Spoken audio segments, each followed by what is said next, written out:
Hello everyone. हम पढ़ रहे थे केमिस्ट्री क्लास 9 का chapter number 3 atoms and molecules. और लास्ट वीडियो में हमने इसके very short answer questions complete कर लिए थे। आज के इस वीडियो में हम इसके शॉर्ट क्वेश्चन आंसर्स जो हैं वो स्टार्ट करेंगे। स्टार्ट करते हैं क्वेश्चन नंबर 21 से। Name the element used as a standard for atomic mass scale. तो एटॉमिक मास स्केल के लिए जो एलिमेंट हम यूज़ करते हैं वो हम यूज़ करते हैं कार्बन। हमने पढ़ा है कार्बन के रिलेट करके हम और एलिमेंट्स का मास निकालते हैं 1/12 कार्बन एटम से रिलेट करके। तो जो एलिमेंट हम यूज़ कर रहे हैं वो है carbon. B part, which particular atom of the above element is use for this purpose. मतलब जो ऊपर हम एलिमेंट दे रहे हैं, फर्स्ट पार्ट में जो हमने एलिमेंट देखा कार्बन, उसका कौन सा एटम यूज़ कर रहे हैं हम। तो हम उसका कौन सा एटम यूज़ कर रहे हैं, वो एटम जिसका मास नंबर 12 है। हम C12 बोलते हैं ना, कार्बन 12। तो जिसका मास नंबर 12 है, मतलब उसमें 6 न्यूट्रॉन्स और 6 प्रोटॉन्स प्रेजेंट हैं न्यूक्लियस में। और C part, what value has been given to the mass of this reference atom. तो ये जो रेफरेंस एटम है इसको क्या मास दिया गया है, इसको मास दिया गया है 12 U का। ठीक है, ये पूरी स्टेटमेंट बन रही है कि हम कैसे, ये पूरी एटॉमिक मास की स्टेटमेंट बन रही है कि हम रिलेटिव मास निकालते हैं कार्बन 12 एटम का जिसका मास है 12U। तो ये सारी चीज़ें उसमें कवर हो जाती हैं। Next, give one major drawback of Dalton's atomic theory of matter. जो डाल्टन एटॉमिक थ्योरी थी उसका एक मेजर ड्रॉबैक हमें बताना है। तो उसका जो मेजर ड्रॉबैक था वो ये था कि उसने साफ साफ ये क्लियर स्टेटमेंट बोली थी कि जो एटम है वो इनडिविजिबल है। इनडिविजिबल मतलब उसे डिवाइड नहीं किया जा सकता। बट ये मतलब ये जो चीज़ थी, ये जो स्टेटमेंट थी, ये गलत हो गई आगे जाके जब इलेक्ट्रॉन्स की डिस्कवरी की गई। ठीक है, क्योंकि अब हमें पता है कि जो एटम्स हैं वो डिविजिबल हैं इलेक्ट्रॉन, प्रोटॉन और न्यूट्रॉन में। तो जो मेजर ड्रॉबैक था डाल्टन का वो ये था कि atoms were thought to be indivisible, but असल में क्या थे, वो एटम्स डिविजिबल थे। सोचा गया था इनडिविजिबल होंगे बट थे डिविजिबल। नेक्स्ट आंसर 23, क्वेश्चन 23 क्या है, Dalton atomic theory says that atoms are indivisible, is this statement still valid, give reason for your answer. तो ये 22 से रिलेटेड ही है। ठीक है, तो डाल्टन की क्या था कि एटम्स इनडिविजिबल है, तो क्या ये स्टेटमेंट अभी भी वैलिड है। देखो, अभी भी वैलिड है का मतलब है कि उस टाइम पे वैलिड थी, है ना। जब तक इलेक्ट्रॉन डिस्कवर नहीं किया गया था तब तक तो लोग उसे ही मान रहे थे कि वो ठीक है, एटम्स डिवाइड नहीं कर सकते, तो तब तक वो वैलिड थी। बट क्या अब वैलिड है? तो this statement is not valid as atoms can be divided into, इसमें इलेक्ट्रॉन्स, प्रोटॉन्स एंड न्यूट्रॉन्स। उस वक्त कोई कहता था कि एटम्स डिविजिबल हैं तो कोई उसकी बात नहीं मानता। क्यों? क्योंकि उसके पास कोई प्रूफ नहीं था, कोई एक्सपेरिमेंट नहीं था। बट इलेक्ट्रॉन्स, प्रोटॉन्स और न्यूट्रॉन्स की डिस्कवरी करी गई थी, एक पूरा एक्सपेरिमेंट किया था। तो ये बात आगे चल के गलत प्रूव हो गई थी, एटम्स जो हैं वो डिविजिबल हो सकते हैं। Next 24th question, is it possible to see atoms these days, explain your answer. क्या एटम को देखना आजकल के दिनों में पॉसिबल है? यस पॉसिबल है। पहले पॉसिबल नहीं था, ठीक है, अब पॉसिबल है। अब कैसे पॉसिबल है? By using an electronic microscope. Electronic microscope नई हाई टेक माइक्रोस्कोप्स होती हैं जो एटॉमिक लेवल तक एक चीज़ को मैग्नीफाई कर देती हैं। ठीक है, एक STM होती है, scanning tunnel microscope, is use to produce highly magnified images of element on a computer screen. एक कंप्यूटर की स्क्रीन पर एक बहुत ज़्यादा हाईली मैग्नीफाइड इमेज किसी एलिमेंट की हम निकालते हैं और उस एलिमेंट के एटम्स हमें दिख जाते हैं। Next question 25, what is meant by the symbol of an element, explain with example. Simple question है, सिंपल सा हम इसका आंसर लिख देंगे। सिंबल क्या होता है एलिमेंट का? सिंबल होता है एलिमेंट का is the either the first letter और फर्स्ट एंड अनदर लेटर। पहले ये चीज़ ध्यान रखो, फर्स्ट लेटर होता है या फिर फर्स्ट और उसका एक सेकंड लेटर होता है। सेकंड ज़रूरी नहीं है कि वो सेकंड ही हो, ठीक है, बीच का भी कोई हो सकता है। ऑफ द इंग्लिश और लैटिन नेम, फर्स्ट लेटर या फिर फर्स्ट और कोई और लेटर किसका, या तो उसके इंग्लिश नाम का या फिर उसके लैटिन नाम का, उस एलिमेंट के। ठीक है, समझ आ रहा है? मतलब या तो हम फर्स्ट लेटर चूज़ करेंगे या फिर फर्स्ट लेटर के अलावा बाकी एक और लेटर उसके नाम से चूज़ करेंगे। ठीक है, कोई भी हो सकता है, सेकंड वाला ज़रूरी नहीं है सेकंड ही हो। और कौन से नाम से चूज़ करेंगे? जो या तो इंग्लिश है या फिर लैटिन है। ठीक है, जैसे ऑक्सीजन है, उसका सिंबल क्या है? O। इंग्लिश नेम का, इंग्लिश लैंग्वेज में जो उसका नेम है उसका फर्स्ट लेटर। कॉपर, अब कॉपर का वैसे तो C होना चाहिए था, C तो कार्बन का है, चलो CO रख देते हैं, CO, लेकिन CO तो कोबाल्ट का है, तो हम इसका रखते हैं CO। अब ये CO किससे आया है? CO आया उसके लैटिन नेम से, और उसका लैटिन नेम मतलब याद मेरे को भी नहीं है, आपको भी याद नहीं करना, बस ऐसे CO से शुरू होता है। नंबर जो 26 है वो भी इसी से रिलेटेड है. Give two symbols which have been derived from English name of elements and two symbols which are derived from Latin names of element. तो इंग्लिश से तो जो ये मैंने मतलब अपने आप से एग्जाम्पल रखे हैं, आप अपने आप से भी लिख सकते हैं बट सही होने चाहिए वो. तो कैल्शियम एंड मैग्नीशियम जो है Ca and Mg, calcium and magnesium ये इंग्लिश नेम से डिराइव किए गए हैं. और कॉपर और मर्क्यूरी जो है Cu and Hg, copper and mercury ये डिराइव किए गए हैं उनके लैटिन नेम्स से. नेक्स्ट आता है हमारे पास question number 27. Give the names and symbols of 5 familiar substances which you think are elements. मतलब हमें नेम और सिंबल देने हैं कोई भी ऐसे 5 सब्सटेंसेस का जो हम सोचते हैं एलिमेंट्स हैं, मतलब एक्चुअल में एलिमेंट्स होने चाहिए. अगर आप गलत एलिमेंट्स सोचोगे तो इसका मतलब ये नहीं आप गलत लिख दोगे, ठीक है. एक्चुअल में वो एलिमेंट्स होने चाहिए. तो वो एलिमेंट्स हो गए hydrogen H, helium He, lithium Li, beryllium Be और बोरॉन B. तो ये 5 एलिमेंट्स हैं और उनके आगे उनके सिंबल्स लिखें. Next state the chemical symbol for the following elements. हमें 6 एलिमेंट्स दिए गए हैं और हमें उसका सिंबल लिखना है. तो Na का सोडियम का सिंबल Na होता है, ठीक है, S मत लिखना. पोटेशियम का K होता है, P मत लिखना.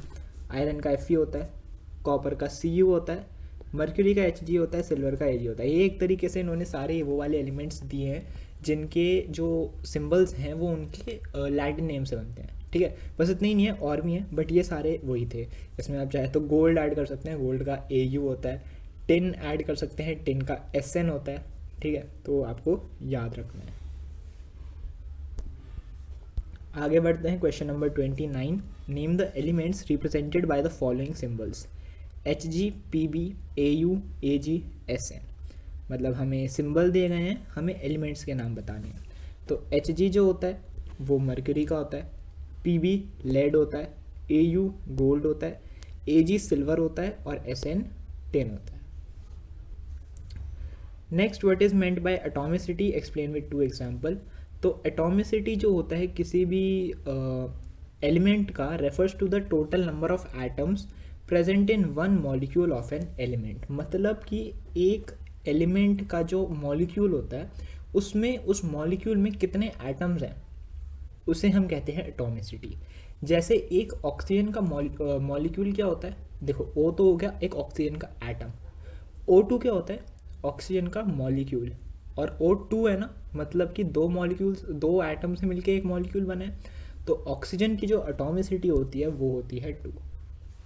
आर्गन का सिंबल Ar होता है, चाहे वो एटम हो या मॉलिक्यूल हो. तो मतलब आर्गन की जो एटॉमिसिटी होती है वो होती है 1.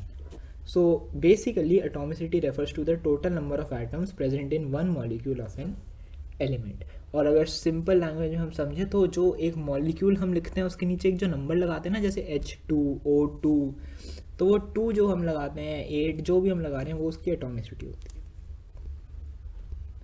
31st question, what is the atomicity of the following. Oxygen, ozone, neon, sulphur, phosphorus, sodium. तो ऑक्सीजन की जो एटॉमिसिटी होती है वो होती है 2, O2 होता है. ओजोन की एटॉमिसिटी होती है 3, O3 होता है. नियॉन का 1 होता है तो Ne, सिर्फ Ne लिखते हैं उसे. सल्फ़र का होता है 8, हम S8 लिखते हैं. फास्फोरस का 4 होता है, P4 लिखते हैं. और सोडियम का 1 होता है, हम उसे सिर्फ Na लिखते हैं. Next question, what is meant by chemical formula. Right the formula of one element and one compound. तो अ केमिकल फार्मूला जो होता है represent the composition of a molecule of the substance in terms of symbol of elements present in its molecule.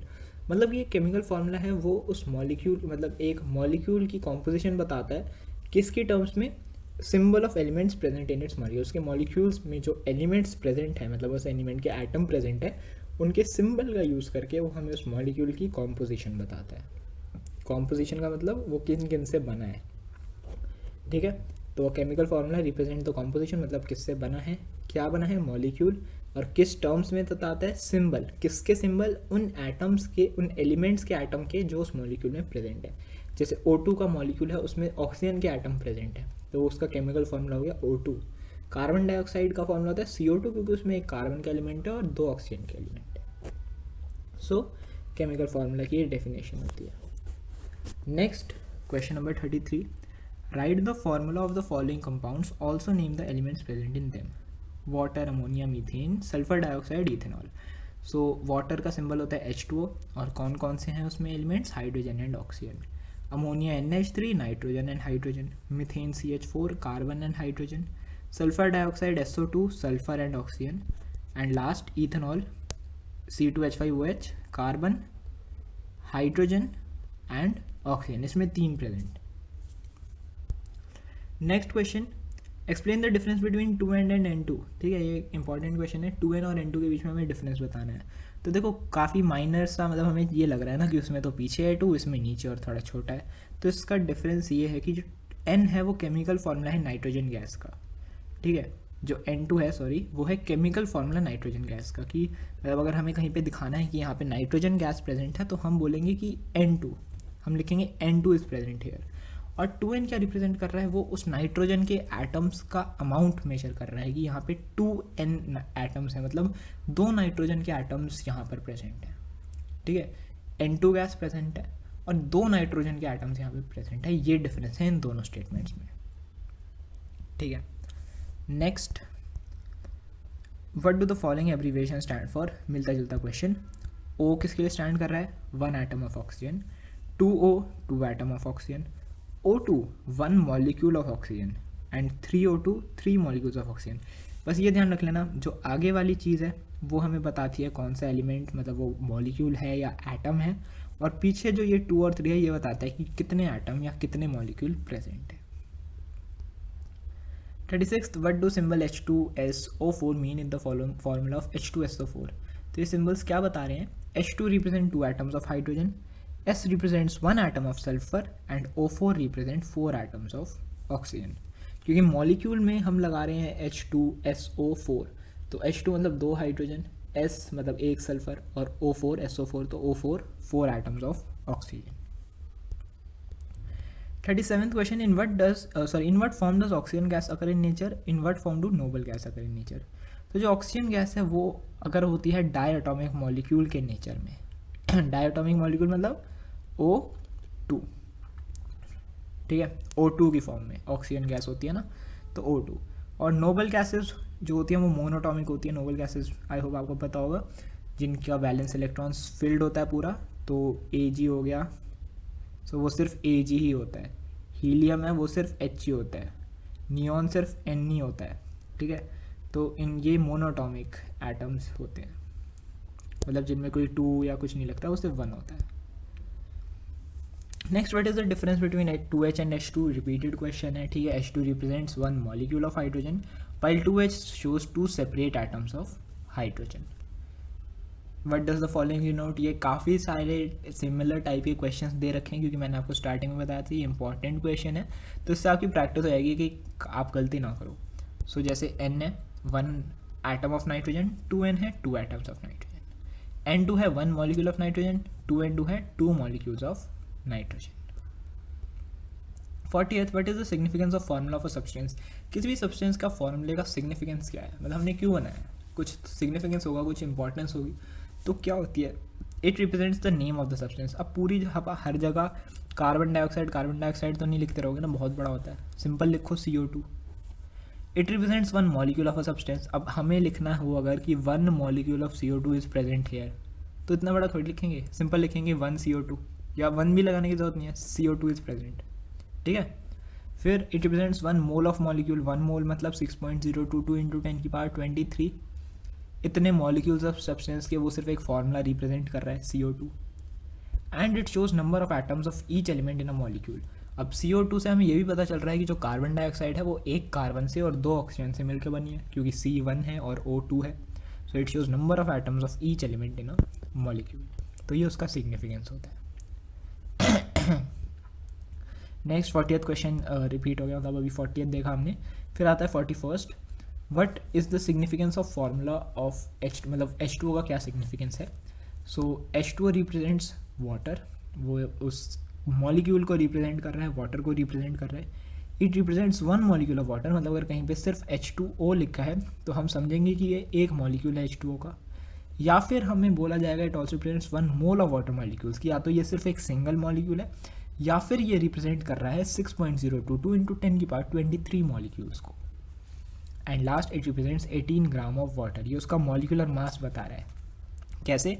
Oxygen का मास 16, 2 hydrogen का मास 2, तो 16 + 2 18। Next, the molecular formula of glucose is C6H12O6, calculates it's molecular mass. आगे आने वाले 4 questions में हमें molecular mass ही calculate करना है, सो मैं बार बार क्वेश्चंस पे नहीं आऊँगा, हम नीचे ही जाते हैं, ठीक है। C6H12O6 का हमें मास कैलकुलेट करना है, कर लेते हैं। कितने कार्बन है? 6। कितने हाइड्रोजन है? 12। कितने ऑक्सीजन है? 6। कार्बन का मास होता है 12, मैं पेन से बता देता हूँ। कार्बन का मास होता है 12, हाइड्रोजन का मास होता है 1, ऑक्सीजन का मास होता है 16। सो कार्बन कितने हैं? 6 कार्बन है तो 6 × 12, 12 हाइड्रोजन है तो 12 × 1, 6 ऑक्सीजन है तो 16 × 6, तो 72 + 12 + 96 which is equal to 180 U। तो ग्लूकोज का मॉलिक्यूलर मास हमारे पास निकल के आ गया 180 यूनिट्स। नेक्स्ट, H2 का मास कैलकुलेट करना है। H2 मतलब 2 × H, 2 hydrogen, 2 × 1 2 units. Oxygen 2 × O, 2 × 16, क्योंकि एक ऑक्सीजन का मास 16 होता है, 32 U। ये सब मॉलिक्यूलर मास है, ठीक है। Cl2 2 × Cl, Cl का मास होता है 35.5, तो 35.5 × 2 71। एक चीज़ और याद रखना, ये जो 35.5 है, 16 है, ये आपको इतना याद रखने की ज़रूरत नहीं है, मोस्टली क्वेश्चन में दिया जाता है, बट बाय चांस अगर कभी ना दिया जाए तो आप जो सिंपल एलिमेंट्स हैं उनका मास याद रखना, ठीक है। जैसे कार्बन का 12 होता है, हाइड्रोजन का 1 होता है, ऑक्सीजन का 16 होता है, सोडियम का 23 होता है, तो ये सब चीज़ें याद रखना। NH3 1N और 3H, N का होता है 14 और 3 × H 3 × 1, तो 14 + 3 17। CO2 का एक कार्बन 2 ऑक्सीजन, 12 कार्बन का और 2 ऑक्सीजन का 2 × 16, 12 + 32 44 U, ठीक है। फिर अगला क्वेश्चन 44 में भी मास ही हमें निकालना है, CH4 C2H6। एक और चीज़ याद रखना है कि जो मोस्टली किसी भी, मतलब ये कंपलसरी नहीं है, मोस्ट ऐसे केसेस में ऐसा होता है कि एलिमेंट्स का एटॉमिक मास उनके एटॉमिक नंबर के डबल होता है, बट हर केस में नहीं होता, ठीक है। जैसे सोडियम है, सोडियम का मास 11 होता है, सॉरी एटॉमिक नंबर 11 होता है, बट उसका मास 22 नहीं होता, 23 होता है, ठीक है। क्लोरीन का 17 होता है एटॉमिक नंबर, बट उसका मास 35.5 होता है। तो हर केस में ये ज़रूरी नहीं है, बट जो सिंपल एलिमेंट्स हैं जैसे कार्बन, नाइट्रोजन, ऑक्सीजन, इन सब में ये वैलिड है, ठीक है। CH4 एक carbon 4 hydrogen, 12 + 4 16 U। C2H6 2 carbon 6 hydrogen, तो 24 6 12 2 = 24 + 6 1 = 6 30 U। C2H4 12 2 = 24 + 1 × 4 4, 24 + 4 28 U। तो आई होप आपको ये सब समझ आ रहा होगा। C2H2 तो 2 कार्बन 24 और 2 हाइड्रोजन +2 26 U। ये काफ़ी सिंपल चीज़ है, ठीक है। एक बार मतलब ये समझ आने वाली चीज़ है कि अगर आप समझ लेते हो तो इससे तो इनफाइनाइटली मैनी क्वेश्चंस बन सकते हैं, आप वो सॉल्व कर सकते हो। फिर लास्ट देख लेते हैं CH3OH, तो अब एक कार्बन है, हाइड्रोजन एक बार में देख लेते हैं, या चलो अलग अलग देख लेते हैं। 3 हाइड्रोजन है, एक ऑक्सीजन है, फिर एक हाइड्रोजन है। सो पहले एक कार्बन का 12, 3 हाइड्रोजन का 3 × 1, एक ऑक्सीजन का 16 और फिर एक लास्ट वाले हाइड्रोजन का 1, तो 12 + 3 + 16 + 1 17। इसको सॉल्व करके 32 U जो है वो आंसर आ रहा है। C2H5OH 2 कार्बन 5 हाइड्रोजन, एक ऑक्सीजन, फिर एक हाइड्रोजन, तो 2 × 12 कार्बन का, 5 × 1 हाइड्रोजन का, फिर ये एक जो बचा हुआ हाइड्रोजन था उसका, और फिर एक ऑक्सीजन का 16, तो 24 12 2 = 24 +5 +1 +16, इनको प्लस करना तो 46 U आ जाएगा। Last set of questions 46, calculate the molecular mass of ethanoic acid. तो इथेनोइक एसिड मतलब CH3COOH उसका फॉर्मूला होता है। एक ही साथ देख लेते हैं कितने कार्बन, कितने हाइड्रोजन और कितने ऑक्सीजन है। 2 कार्बन है, 2 ऑक्सीजन है और 4 हाइड्रोजन है। सो ठीक है, फिर 2 × कार्बन, 2 × ऑक्सीजन, 4 × H, 2 × 12 कार्बन का, 2 × 16 ऑक्सीजन का, 4 × 1 हाइड्रोजन का, तो 24 + 32 + 4 28 + 32 60 U। तो 60 यूनिट्स होता है इथेनोइक एसिड का मास। नेक्स्ट, अच्छा इसमें भी सब में सारे क्वेश्चन में मॉलिक्यूलर मास ही कैलकुलेट करना है, ठीक है। अभी देख लो किसका HNO3 का, CHCl3 का, HBr का, H2S का, CH2 का, ठीक है। मैंने सारे नीचे लिखे हुए होंगे, आंसर्स की तरफ ही चलता है। तो मॉलिक्यूलर मास ऑफ HNO3 का निकालना है 1 into H 1 into N plus 3 into O. Hydrogen का कितना होता है 1, तो 1 1 ज़र 1। नाइट्रोजन का कितना होता है 14, तो 1 इंटू 14 14। ऑक्सीजन का कितना होता है 16, तो 3 इंटू 16 48। अभी आगे लिखा है 14 प्लस 1 हो गया 15, 16 3 ज़र हो गया 48। इन दोनों को प्लस कर दो 63U आंसर आ गया। ठीक है, सो एक तरीके से मैं आपको ये न्यूमेरिकल समझा रहा हूँ, तो आई होप आपको अभी तक क्लियर हो गए होंगे। और आगे जो आप ये देखोगे 2-3 जो बचे हुए हैं, ये आप अपने आप से भी ट्राई करोगे तो हो जाएगा। ठीक है, बाकी मैंने यहाँ पे लिखा हुआ है मॉलिक्यूलर मास ऑफ CH_Cl3, वही करना है। एलिमेंट देखो कौन से एलिमेंट प्रेजेंट है, उनका मास याद रखो, याद नहीं है तो मोस्टली क्वेश्चन में दे रखा होगा। उसके मास से उसके नंबर ऑफ एटम्स की मल्टीप्लाई कर दो और प्लस कर दो। जैसे यहाँ पे कार्बन का एलिमेंट है, मास उसका होता है 12, एक ही है तो 12 1 ज़र 12। हाइड्रोजन एक ही है, मास होता है 1, तो 1 1 ज़र 1। Cl का 35.5 होता है, 3 है तो 35.5 इंटू 3, Cl3 है। तो 13, 12 प्लस 1 13 प्लस 35.5 इंटू 3 106.5 प्लस कर दो 119.5 मास आ गया। सॉरी 49 HBr, बहुत सिंपल है। ठीक है, इतने मतलब बड़े बड़े क्वेश्चन के बाद ही सिंपल का क्वेश्चन आ रहा है। HBr H1 और Br1, हाइड्रोजन का होता है 1 और Br का होता है 80। ठीक है, Br का भी गिवन ही होगा, इतना बड़ा तो आपको याद नहीं करना। Br का 80 होता है, तो 80 प्लस 1 81U।